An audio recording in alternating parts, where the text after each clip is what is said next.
Welcome to Insights for Positive Living. It's great that you've taken the time to tune into this telecast today. I've been talking about turning setbacks into comebacks. Now, we all live in the world of challenges. We live in a world where there are issues that confront us on a daily basis. We encounter what is called setbacks. Now setbacks are issues or circumstance that comes our way that points us to either defeat or victory. Now, it's a personal choice whether or not you are going to allow the situation that comes your way to dictate you to the point of defeat or to the point of victory. Now, when we think of a setback, we think of a challenge that has come our way, something that did not work the way we wanted. There are times that we even hear people say that I have failed, and I have failed desperately. But let me say that the immediate is not greater than the ultimate. Whatever you're facing at the point you're facing, you should always remember that this too will pass, that it won't last. Now, the idea that a situation or a setback is something that is lasting is that which empowers the situation over your life. But you can disempower that condition or that situation by not giving it your attention. What do I mean by not giving it your attention? By not allowing it to become your dominant thought. Now, there is what is referred to as the law of attraction. And the law of attraction simply says that you attract in your life whatever it is that you give your full attention to. You attract into your life people, conditions, and circumstances according to what you give your dominant thought to. In essence, if you allow a situation to become the dominant thought of your life, then that situation only becomes bigger. Bigger. Jesus had this to say in Mark 11 and verse 23. He says that you shall say to the mountain, be thou removed, and it shall obey you, if you believe and you doubt not. Now what was he saying? He's saying that there are mountains in life, but those mountains are mountains that are not physical mountains that are before us, but they are conditional mountains. They are mountains that become bigger by our thought pattern. Let's say, for example, a person have a condition or a situation that is persistent, and that person thinks about that situation all the time.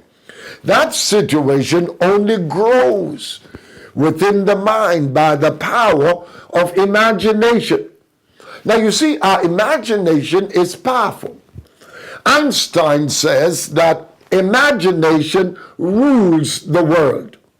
Now, if imagination creates, imagination has the ability to take a picture of what has been placed in it and create it to become bigger, to become larger in size, in scope, then we understand this, that we are actually creating our own world by what we think and what we believe.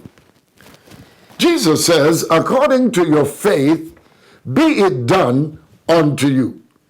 In essence, you are exercising faith in the negative or faith in the positive based on how you are allowing your imagination to work. Now, no one has the power over your life but you. Ultimately, God is the master of our destiny.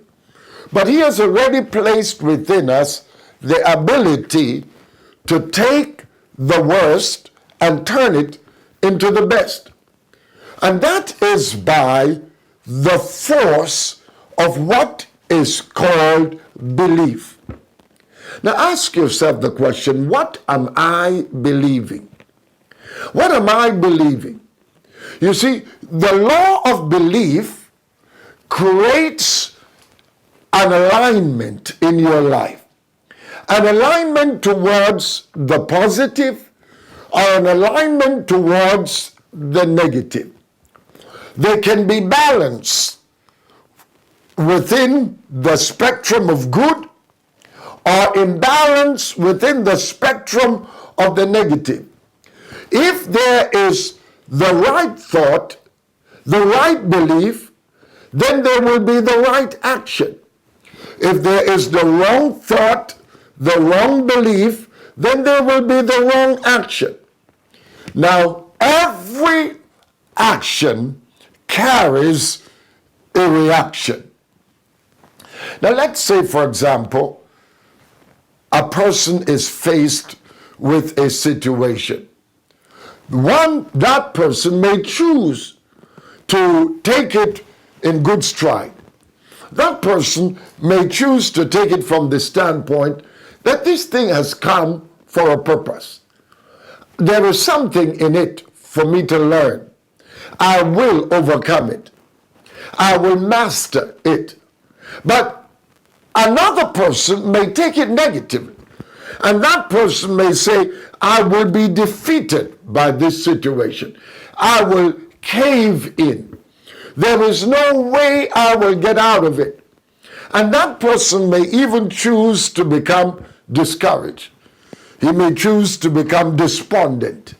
He may choose to become dismayed, losing courage in the situation, seeing the worst. Now, these are two different individuals, maybe facing the same problem, but different reactions. So it is actually not what we face in life, but our reaction to what we face in life that determines how we come out, how we come on top. One may choose to become an angry person by what they face in life. One may choose to laugh at the situation. And you see, when you become angry, when you're faced by difficulties, all that you're doing is giving the problem the mastery over your life. You're actually becoming emotionally enslaved by that situation. You're actually living in a world of defeat. And that world is self-created. You are actually creating your own world. No problem has the power to overcome you unless you believe that it has the power to overcome you. This is the victory that overcomes the world, even our faith. So within you is the capacity to overcome. Now you see, faith, the faith to overcome, the faith to master, the faith to become strong, the faith to move ahead, the faith to rise up out of your situation is generated by what you believe. What you believe positively. Now, in the law of expectation, it says that whatever you expect with strong faith, with strong belief, it will come to pass. It will happen. Now think of a person who faces what is termed his greatest challenge. And that person chooses to believe that this challenge is a springboard to something greater. That person's faith grows. That person's faith becomes strong. That person is empowered from within. And that person has a mental attitude that he will win. He has a mental attitude that he will overcome. He has a mental attitude that this too will pass. He has a mental attitude that this is not final. That even if I failed, I am not a failure. That I can take up the broken pieces, that I can move on, that I have the ability to come back. Now, every great athlete in life have had their times of failure. Every great athlete will tell their story not only from the standpoint of the glory of their achievement or the many accolades or awards they have received in life, but they will also talk about the pain, the struggles, the hardships, the emotional pain and the physical pain that goes with winning. If every athlete that has become a celebrated athlete was to only talk of the glory of their achievement, then there would be nothing to substantiate that glory, because out of glory, when there is glory, there has to be another side to that glory. A side of pain, a side of hardship, a side of difficulty. The moments when they feel like they would not go back on the running track. The moment when they lost, when they failed, when they lost games, and they felt inside as if they were failures. But yet they chose not to allow the feeling of failure to become the dominant thought of their mind. They broke from that cycle of so-called self-blame. They broke from the cycle of inner rejection. They broke from the cycle of the fear of failure, and they chose to go back a second time. Let me say that it is always the person that moves ahead that wins in life. It is always the person who knows that life offers a second chance that becomes champions in the game of life. Today, you may feel as if you are broken, but you can take up those broken pieces, confront those broken emotions, and come to terms with your feeling and say to yourself, I may have failed, but I'm not a failure. That's not the definition of my life. I define my world by declaring I am a champion in the game of life. I trust something I've said today has encouraged you. And until our next telecast, remember these words, that your destiny is not left to chance. It is a matter of choice. You can choose your future, and your best days are before you. They are not behind you.